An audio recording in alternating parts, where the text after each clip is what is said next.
Hi everyone, I'm Sandie La Nae. Welcome to Psychic Creations. We have a very interesting show for you today. As you know, I'm an author and I love to meet other writers to talk shop and also to learn when and how they received their unique inspirations to create awesome volumes filled with very interesting fiction or fact, just like my guest today has done. Please welcome to Psychic Creations, Nevada author Kim Beaton. Yay! Good seeing you, Sandy. Thank you. It's an honor to have you on the show, Ken. Now, let's get right to the questions because I know you have a lot to talk about to our viewers, okay? Are you a native of Nevada? No, but I can say I'm an almost native. I've lived in Nevada for 47 years. Oh, okay. So sure. That's probably longer than half the population is old. Yes, I understand that. I've lived here longer than I have anywhere else too, where I was born. Do you like Nevada? Yes, I do. I've lived in Carson City for 44 of those 47 years. Really? You like Carson City? Yes, I do. Well, you know, if if you first lived in Battle Mountain, I taught high school at Battle Mountain High, okay, at business subjects. Mm-hmm. If you had lived in Battle Mountain for 3 years, you'd be very happy to be in Carson City. I can understand Because that. I knew if I stayed any longer than 3 years, I'd Mm-hmm. become Battle Mountainized. I see. And you never leave because you're a big fish in a little pond. Oh, I understand that. I do. Well, I'm glad that you're here in Carson City. I think Carson City likes you too. Knew a lot of people. You sure? Sure. Well, now, first, how and when did you become interested in writing? 60 years ago, I had a college English class called Communications. Mm-hmm. And I was fortunate that the instructor took an interest in me, and he he made me work. We had a few private sessions in his office, and he was very encouraging. And that was the first time I ever had any teacher do that. Oh, okay. And so he got me started, and then 10 years ago, I signed up for WNC's creative nonfiction class. Oh, uh-huh. And or creative memoir. That's right, creative memoir. Mm-hmm. And each week we had a 500 to 600 word assignment. Okay. And it was on a certain area, and it was pretty open. And I'd choose something that happened mostly in high school. Mm-hmm. Casey and I were bad boys. We caused all kinds of problems. And so I would write an episode, and I'd go over it a couple of times, and then I'd email it to Casey. And then he'd email it back to me, and he'd recall one or two incidents, one or two details that I left out. And so I'd put that in, and everyone loved me reading my assignment. Oh, you know, right. You're right. It was very descriptive of food fights, pranks. We were brutal on the sophomores because we only had 3 years of high school: sophomores, juniors, and seniors. Oh, okay. Mm-hmm. And it was open season on the sophomores. It was. Right. It was horrible. So, but anyhow, I started writing. And, oh, God, what you don't want to have someone say is, these stories are good. Ken, you ought to write a book. Well, a book doesn't fall out of the sky. You are behind your laptop or the keyboard or whatever, and it might be a beautiful day like today, and you're, you're behind the keyboard pounding away. Right. And I took also at WNC, not at the same time, auto body. I took 3 semesters of auto body, and I had a classic car which I did the auto body work on.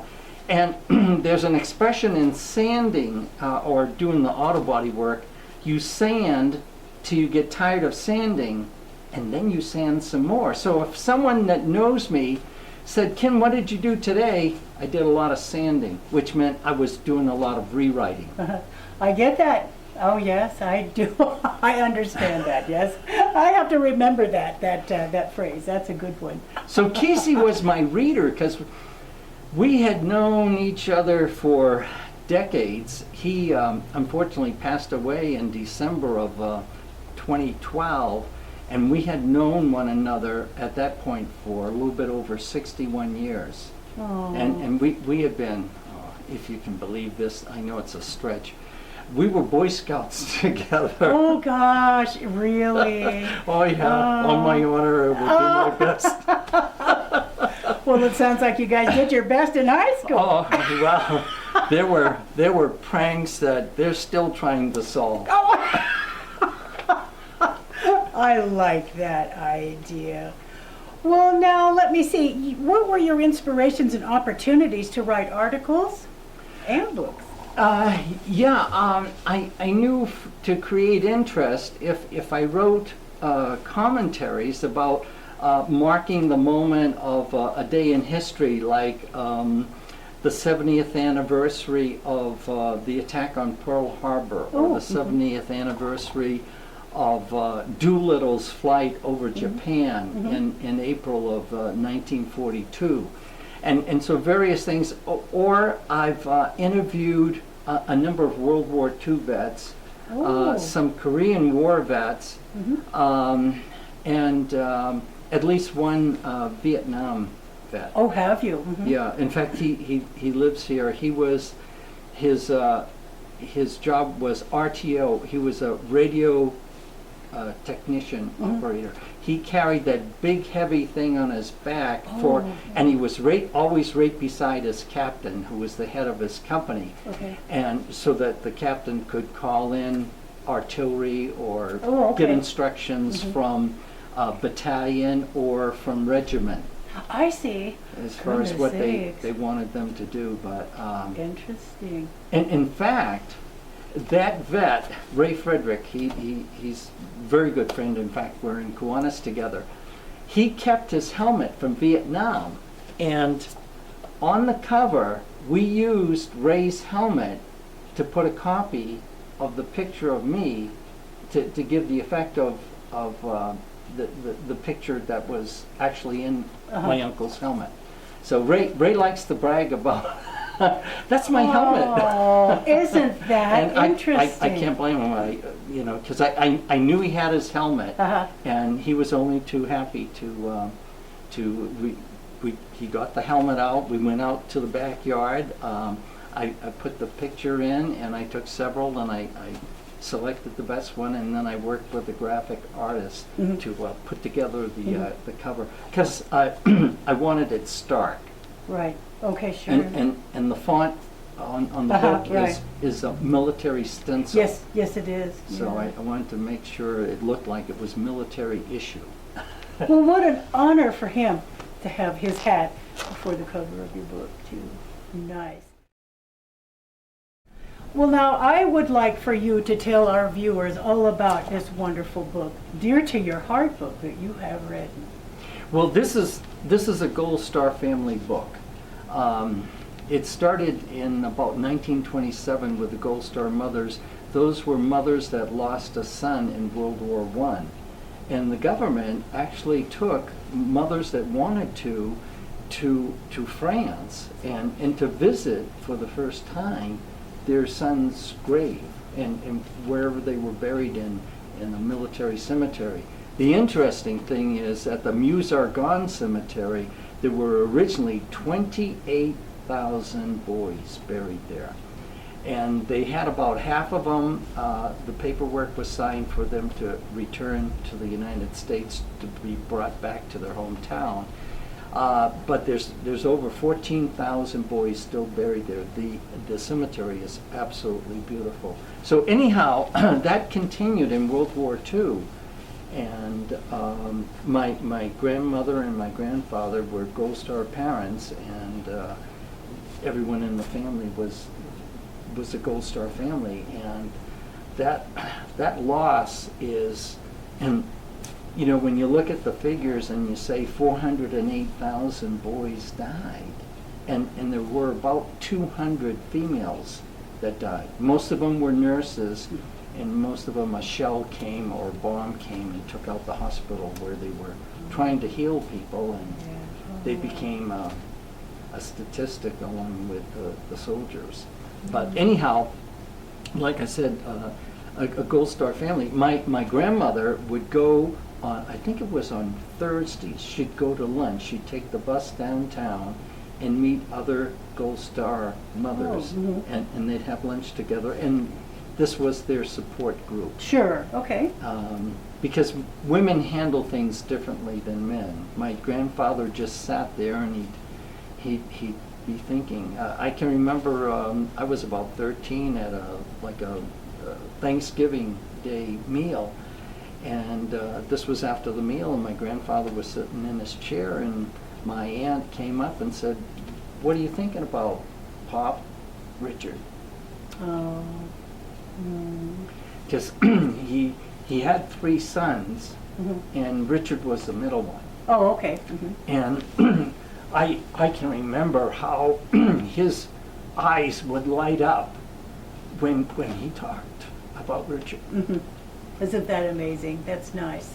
So That's nice. Anyhow, I started doing research in 2002, and like I showed you earlier, I had the complete list. A friend of mine who's actually a Canadian, he works for the Canadian federal government, he's an archivist, and he has sources that he can get, because the 1st Special Service Force, the unit that my uncle was in, was 40% Canadian and 60% US. Oh, okay. And when they have their annual reunions, they're 1 year in Canada, like last year it was in Moncton, New Brunswick, and this year it will be in Rockford, Illinois.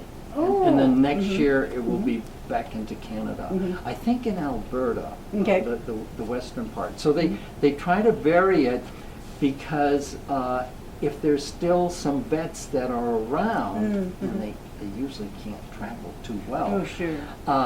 then an adult son or daughter can be with them, and Right. a lot of times they're in a wheelchair or a walker. Oh, sure. Not too many can walk on their own, but anyhow, be there and be the caretaker for their dad, and so that he can meet with the fellow vets that he knew Right. when they wore the uniform and weighed a lot less. Right. I can understand. And could do more things. Okay, sure. These guys were unbelievable. Oh, wow. So that started there. I got the company roster, and that's where I found my uncle. I'm quite certain his foxhole mate, and I'm quite certain that they were killed together, but I do have Graves registration proof, because I got that 31-page report, and it says not only where my uncle is buried, in other words, the cemetery, the plot, the row, and the grave number, wow. Okay. but the grave number of the person on his right and the grave number of the person on his left, with the name and their service number. I'll be done. And so that's how I found Harry. And I had to do a whole lot of research. Ancestry.com was very helpful. Oh, sure. I found a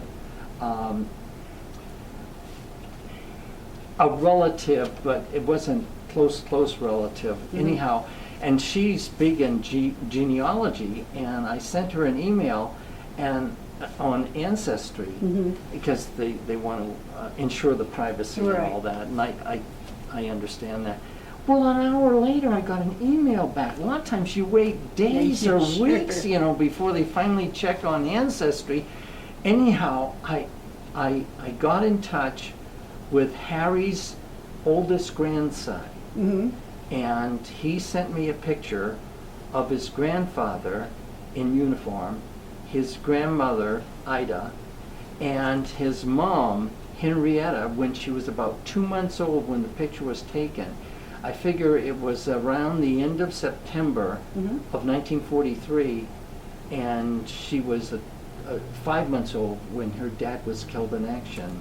Okay. I'm quite certain beside my uncle. Sure. And so she has no memory of her dad. Right. She turned 75 a little bit earlier 76 a little bit earlier this month. Mm-hmm. And she has dementia. She's in a care facility, so yeah. she really has no memory. Right. But And is he in the book too? yeah, Mhm. I have the picture of Harry, Henrietta, and Ida, Mhm. and that's in the book. And I was able, from the Graves registration report, of the 12 items that were listed that were recovered from my uncle's body by the Graves registration people, and everything's written down and itemized, and all of those got sent back to the family in May or so of 1944. And I didn't know that my mom had the picture that she took of me. I'm wearing my dad's Chiefs Coast Guard hat, and it was taken in Mobile, Alabama, where y'all get grits with your eggs when you are eggs for breakfast. And so the first 15 years of my life, I was a Coast Guard brat, and from 1942 on, we traveled, my mom and I, all over the United States. I think I spent half of those years between 42 and 46 with my mom in a Pullman sleeper car, and she'd always book a bottom bunk. And she was 5'1" 3/4 inches, and you better not forget the 3/4 inches. Okay? Sure.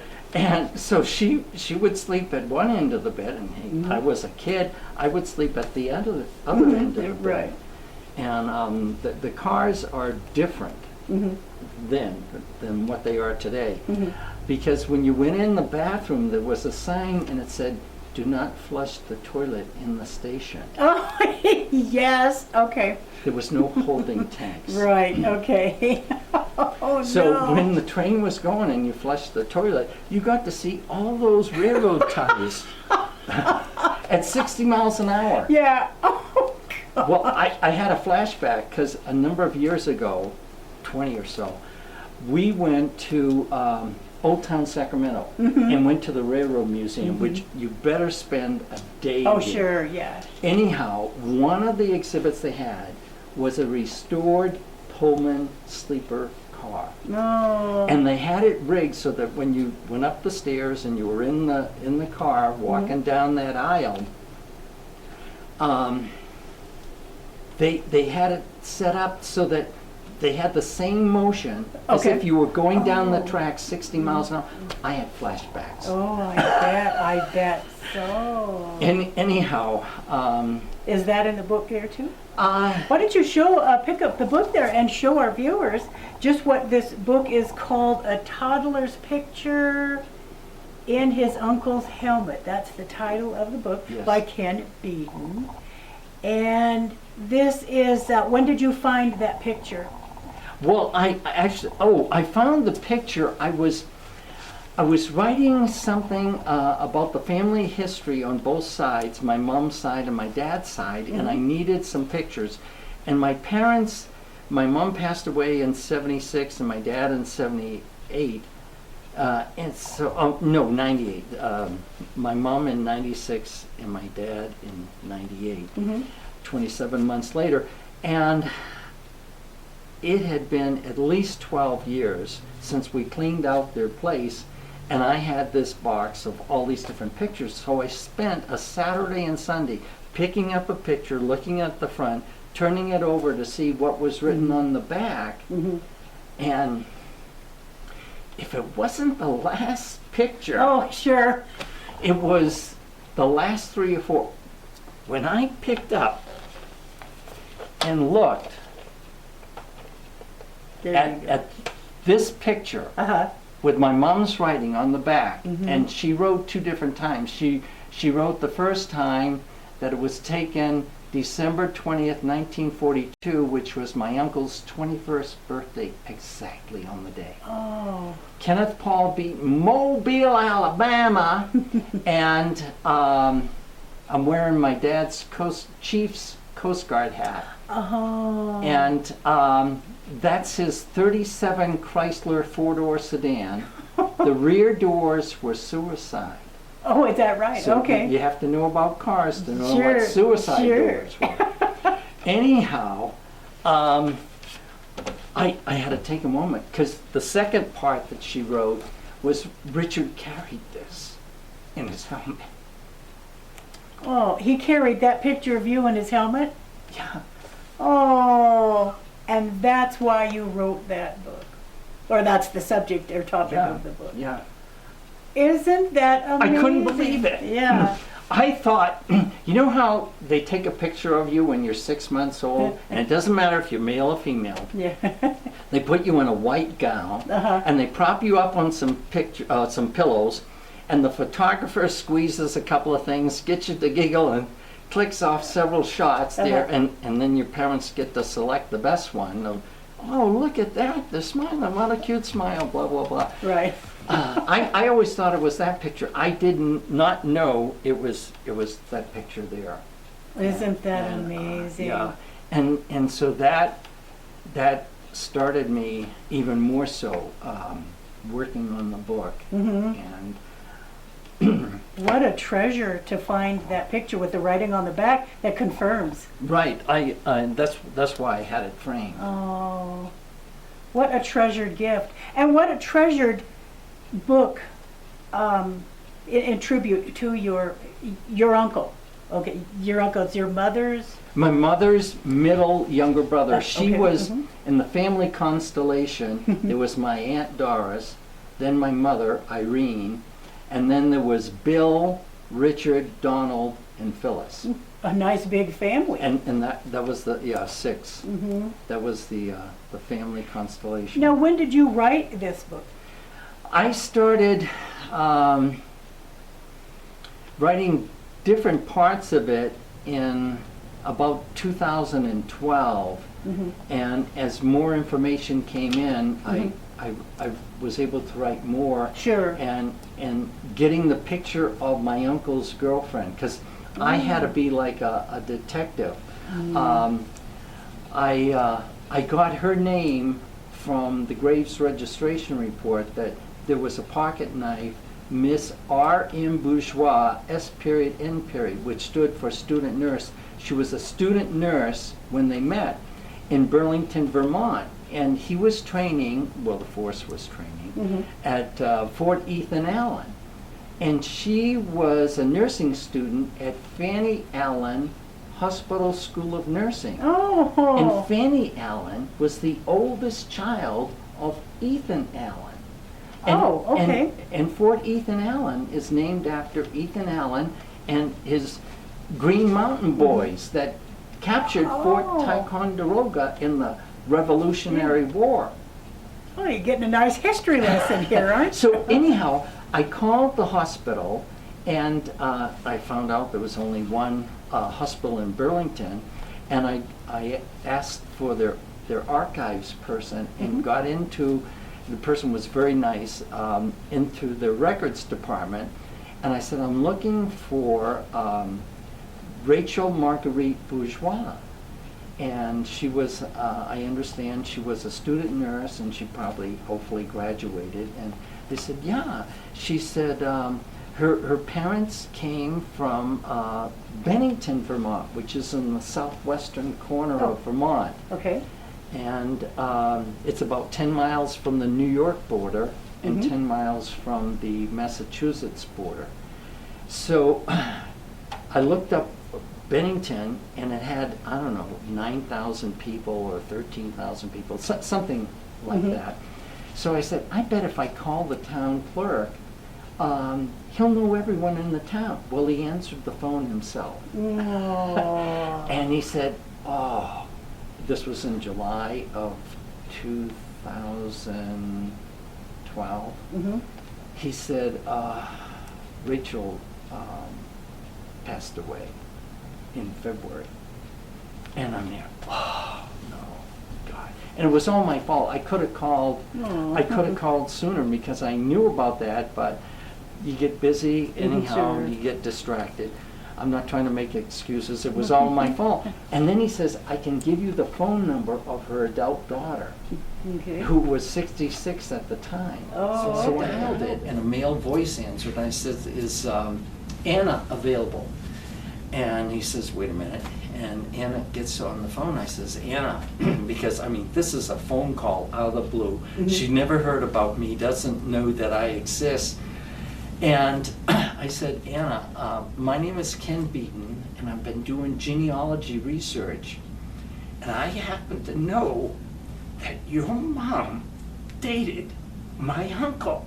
Oh. And she went, oh. Oh, gosh. And so I told her a chapter of her mom's life that she never heard. Because what mom is going to say, hey, sit down. Let me tell you about the guy I almost married, but he didn't come back from Italy. Right.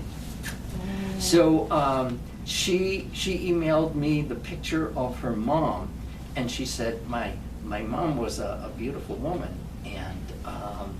And she was right. There's the picture of her mom in her RN, well, it's her her RN graduation picture. So she has her RN cap on and everything. And Is that in the book? yeah, that picture's Oh, in the isn't book. that There's fascinating? 46 pictures in the book. Oh, gosh. And- Okay.